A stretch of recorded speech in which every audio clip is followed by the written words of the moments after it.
Investor Connect podcast program. This is Hall T. Martin. I'm the host of the show, in which we interview angel investors, venture capital, private equity, family offices, and many other investor groups for startups and growth companies. I hope you enjoyed this episode. Thank you for joining us. Well, hello, this is Hall Martin with Investor Connect. Today we're here with Kirk Otis. Kirk, thank you for joining us. Well, thank you for having me. I appreciate the opportunity. Great. Well, I know you're at an investment bank, but can you tell me a little bit about your background? Yeah, sure. So, like you mentioned, I'm at Merger Partners. It's a mid to lower market investment bank.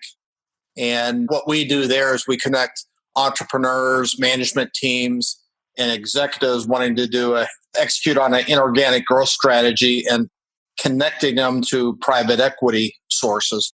But my background before that, I was originally in corporate finance at a couple of Fortune 100 firms, ended up going into a corporate development career, spending 20 years doing M&A transactions. I've actually done 52 transactions totaling $13.5 billion including transactions in 10 countries. And the scope of the transaction went from everything from filling out a product line to creating new groups within a company to creating new markets and new territories. For example, at DSC, we opened up the European market for the company. And then after the corporate development gig kind of dried up with the collapse of telecom and the collapse of Nortel, I got a gig as a CEO of a semiconductor company that's focused in the LiDAR space for autonomous driving. Well, it's great. So you've done quite a bit of work there with big companies. Do you also work with startups? I have. I've been instrumental in collecting $40 million in venture funding. Actually, I'm active in 2 boards and 4 advisory boards currently. Great. And so what else have you done with startups these days? Historically, I've been involved with some exits. We've successfully exited 3 different companies. One went public, one got acquired by a PE firm, and another one got acquired by a public entity. And then I'm helping currently a number of startups raise venture money and angel money in the market today. Great. So quite a few investors listen to the show, and we always ask for your advice for those investors out there who are starting their first investment into startups. What would be your advice to them? Well, I'm kind of focused on the Dallas market. One of the issues we have in Dallas is even more so than Houston, and certainly much more so than Austin, is we've got a lack of venture capital and a lack of number of firms. In fact, the common wisdom out in Silicon Valley is you've got to talk to 100 VCs before you can find your funding. Well, I'm not sure there's 10 VCs that are here in Dallas. And so if that was the metric that governs whether you're going to have success or not, everyone would fail. That's the problem. But there is opportunity to get angel investing. The issue for the startup, of course, is it takes a whole lot more time. It's a huge distraction to do the funding rounds. And you're not developing the business like you'd want to. So that's one issue, one caveat. But I'd say in terms of building the company, you really need to start with building a great team. Obviously, you think you have a great idea, otherwise you wouldn't be pursuing it. But building a good team helps validate that and vet that. And then building a good board that can provide good sound guidance and advice is really, really helpful. It seems truly a consistent story I see as I've seen a number of these startups. The other thing that I find failing a lot in startups is their financial rigor and the way they look at financial matters. And I see it particularly on the PE side, and it made me aware of it from a venture perspective, thinking about it in terms of capital classes. But the finance team, the finance capability of a firm going from one stage to the next always seems to be the common weak spot. And so my advice to a startup was really get arms around the forecast and your plans. It's not intended to be a separate exercise divorced from operations and marketing. It really is intended to be and needs to be the roll-up, the capstone, how you collect the implication of what you're doing from a technology development standpoint, what you're doing from a marketing and sales standpoint, what you're doing from an operational standpoint, and you're trying to put a wrapper around it called the forecast, and it all needs to tie together, and it needs to be owned by the CEO, not somebody else. Meaning the CEO just can't, in a meeting or whatever, thrust it over to a finance guy and said, "Oh, Joe's got that." That dog doesn't hunt.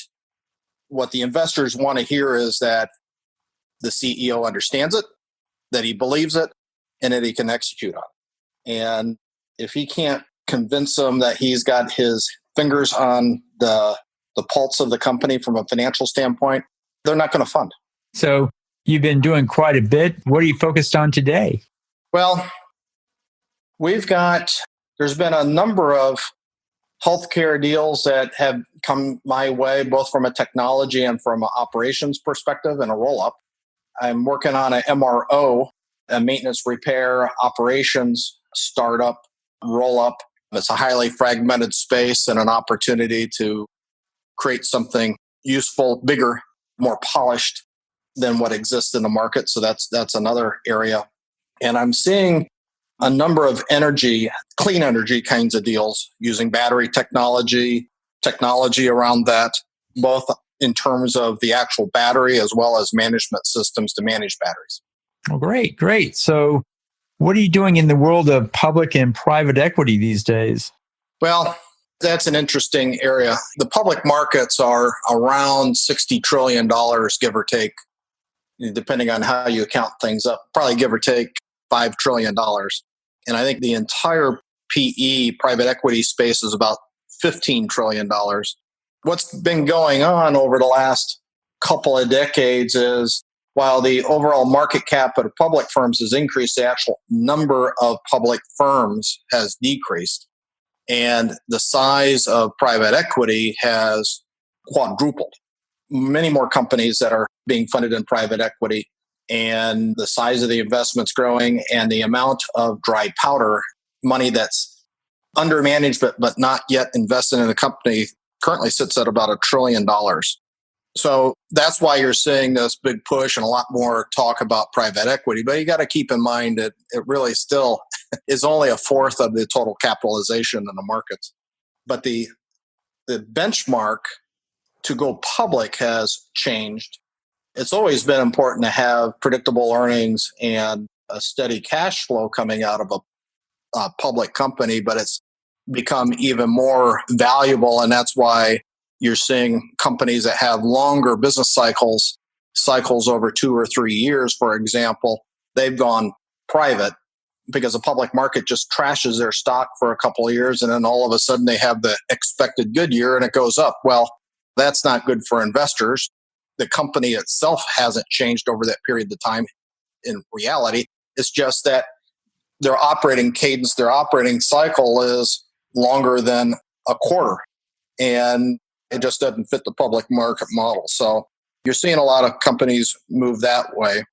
In terms of what we're seeing in the private market, we're seeing this huge onslaught of baby boomers that have started businesses over their careers. So now they're 10 years, 20 years, 30 years into it, and they're looking to retire, to exit, to monetize their investment, to diversify their portfolio, any number of those things. Hopefully it's those reasons and not the more problematic where somebody's gotten divorced or there's a medical problem or death in the family. It's a whole lot better to have a situation where the exit's planned as opposed to being done sort of in a crisis mode in terms of valuations. But everyone needs to keep in mind that those kinds of transactions, PE deals, take usually a minimum of 9 months from beginning to end. And if you want to try to improve the business and do some transformational value creating activities before you have the transaction, it's going to take longer than 9 months. Things to keep in mind in terms of deals, something like 75% of deals actually fail to close, largely due to 2 reasons. One is deal fatigue. There's an adage, time kills deals. And it results a lot of times because the diligence materials aren't put together. because they don't have a finance guy, or it takes a long time to get information to the buyer because they don't have a finance guy. And the other thing that goes on is unmet expectations.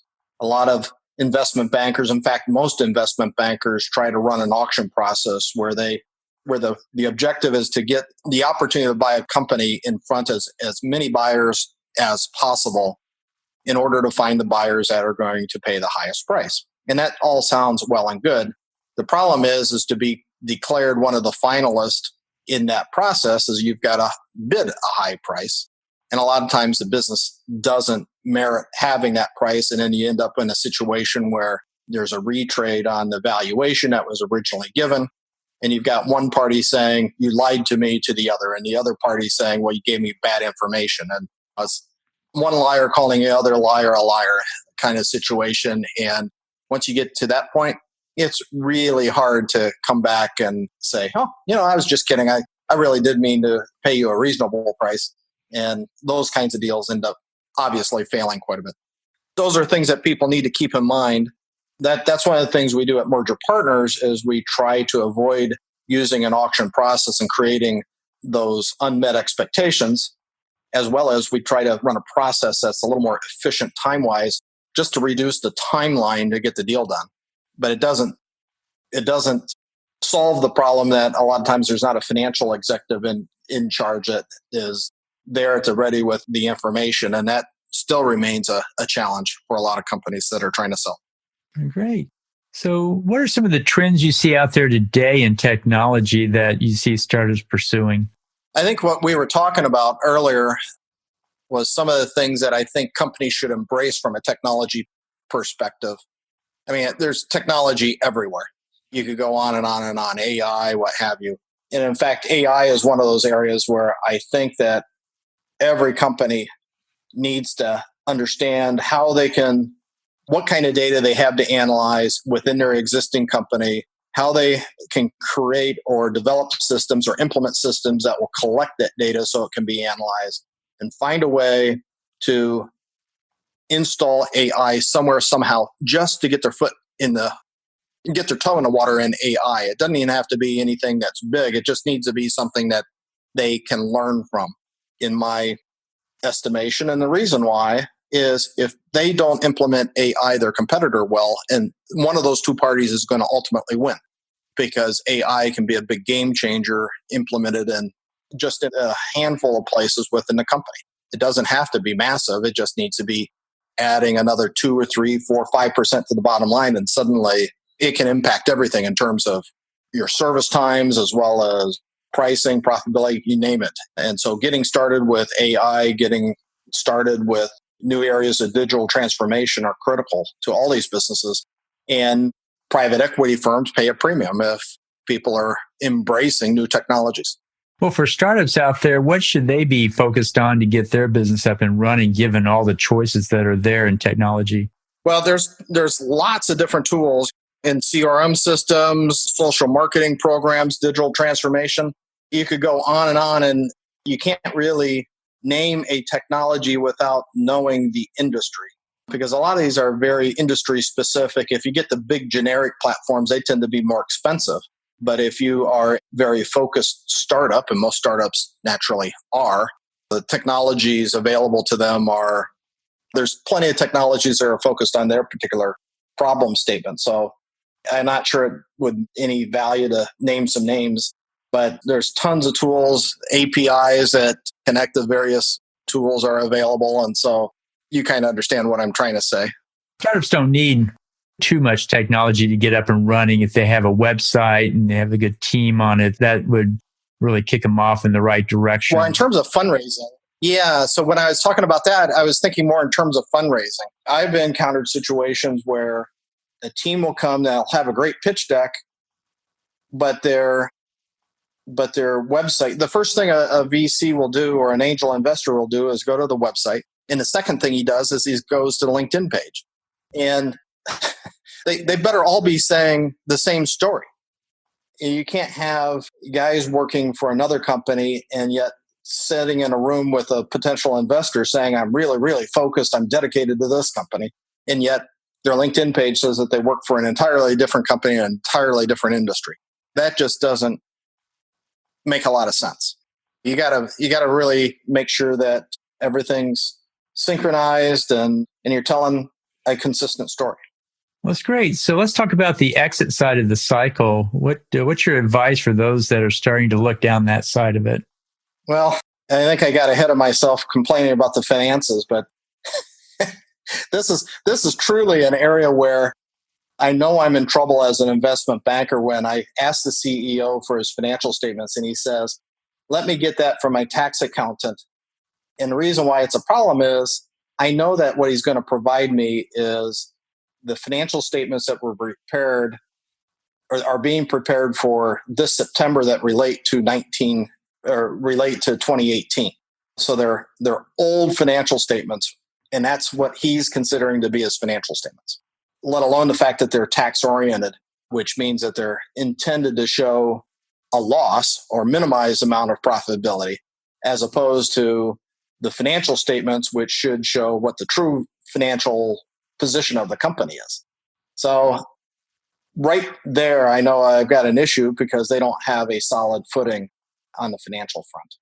For some reason, financial acumen is like the last thing that entrepreneurs really want to invest in because they don't see sales being derived from it. But the reality is so much of what their business value is something that a financial person can get their arms around and help coach them to look for the profit pockets and look for cost reduction opportunities and try to keep the things running in good order. Well, that's great. So there is a process for going through exit and getting the financials together as a key part of it. Building your data room as a part of it. But what happens after that? Well, are you talking about when you get to the definitive agreement and closing schedules, or are you talking about post-close and integration planning? More before you get to there, as far as finding prospective targets and answering questions and going through due diligence. What's that phase like? The diligence phase, usually, if everything is going swimmingly and you have all the data there, it can take a month. But there's always questions and always missing documents and always collection of data and analysis of different reports that get asked. And they're never simple reports. That's why they're not in a data room to begin with, because it's not something somebody had at ready. And so a lot of times those take a fair amount of time. So the way deals work, it's either a stock purchase agreement or an asset purchase agreement. And there's a number of representations a company makes about what they are. And then there's a number of warranties that they say that they're going to do. And then there's a whole collection of statements where those representation and warranties are wrong, and those are called the disclosures. And they're a standard document that are on all these M&A agreements, and they come out of the materials that are collected for due diligence. And putting together that disclosure schedule is really the crux, the hallmark of the M&A process from a documentation standpoint. In a perfect world, you spend a lot of time putting it together, making it right, do your verily kind of statements and all this kind of that thing. And then hopefully you'll never look back and you'll move on with your life and it will never be an issue. But if there is, a lot of times in a transaction, there'll be a holdback of 5 or 10% of the purchase price that can be claimed without too much fuss as a reduction or an adjustment to the price. The other big area of adjustment in an M&A deal is the working capital adjustment. And the reason why that exists is because when you close, you don't have all the information from the current month, from that day that you're actually closing. You don't know what your billings are. You don't know what your receivables are. You don't know what your bank balance is until 2-3 weeks, potentially a couple months after the close. And so what you have to do is estimate what your working capital is going to be. And to the extent that you don't hit that number, then you make an adjustment, a post-closing adjustment to add or subtract that, whatever you need to do to come true to what you had agreed to. Well, great. So in the last few minutes that we have here, what else would you advise people on that are going through the exit to prepare in addition to getting good financials and good rigor? Depending on the timeline, one thing is you want to talk to a tax accountant to make sure you've got your tax situation a way that would best give you the best impact.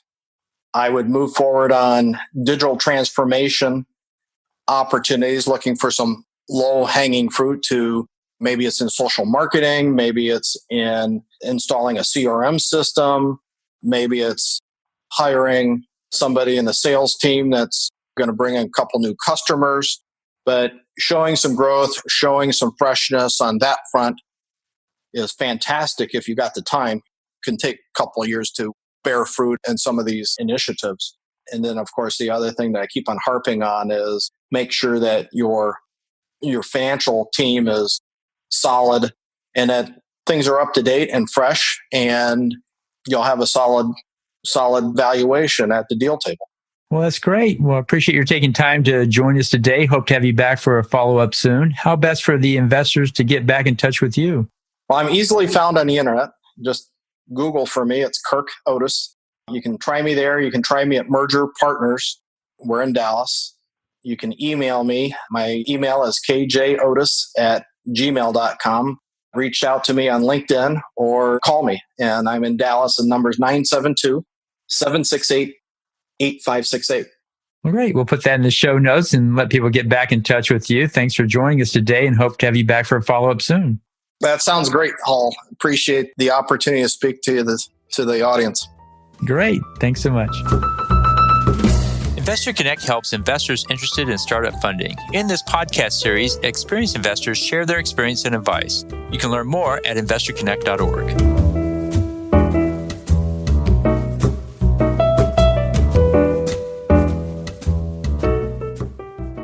Paul T. Martin is the director of Investor Connect, which is a 501c3 nonprofit dedicated to the education of investors for early-stage funding.